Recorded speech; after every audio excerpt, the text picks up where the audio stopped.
si Dean ini masih tinggal di rumah kakek dan neneknya di desa kecil di luarnya Purwokerto. Hari itu Dean ceritanya mau beli jajan Wak di warung dekat rumah nenek ya kan. Jalan ke warung dari rumah neneknya ini harus ngelewatin jalan besar. Rumah neneknya itu di pinggir jalan besar gitu Wak, dan warungnya sekitar 200 meter di pinggir jalan di sisi yang sama juga. Waktu itu Dean pergi sendirian karena di rumah lagi nggak ada siapa-siapa nih selain Dean sama neneknya. Dean masih kecil nih ya waktu itu ya. Dean disuruh lah ke warung sendirian kan, tapi jalannya memang harus muter lewat belakang rumah. Jadi memang nggak dibolehin lewat jalan besar karena masih kecil. Jalan yang lewat belakang rumah neneknya ini Wak adalah kayak jalan setapak gitu Wak, yang memang masih banyak kali pohon-pohon, kayak bisa dibilang hutan lah.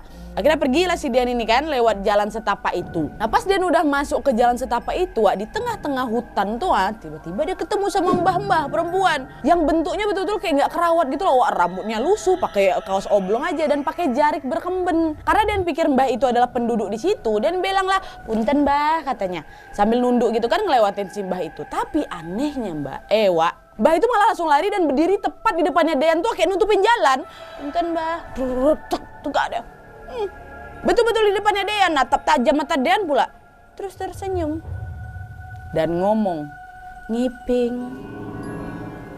Waktu itu Dean belum paham nih apa arti kata ngibing ini Wak. Jadi diam aja lah si Dean ini kan. Nah setelah mbah itu ngomong ngibing, tiba-tiba aja mbah itu mulai kayak nari tradisional Banyumasan gitu loh Wak di depan si Dean. Tarian itu luas sekali, indah dan betul-betul menghipnotis si Dean.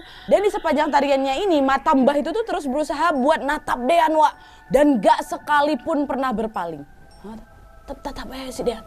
Mbah itu terus-menerus menari selama sekitar 15 menit. Lama loh itu. Dan akhirnya setelah itu dia menutup tariannya dengan membungkuk sambil mengatup kedua tangannya di depan Dean.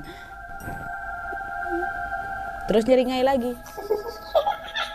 Sambil menatap matanya Dean, dia ngomong, "Ngiping, ngiping." Tertawa terus lari dia Wak. Lari aja gitu menghilang di tengah-tengah pepohonan tuh. Seram kali gak sih momen kayak gitu?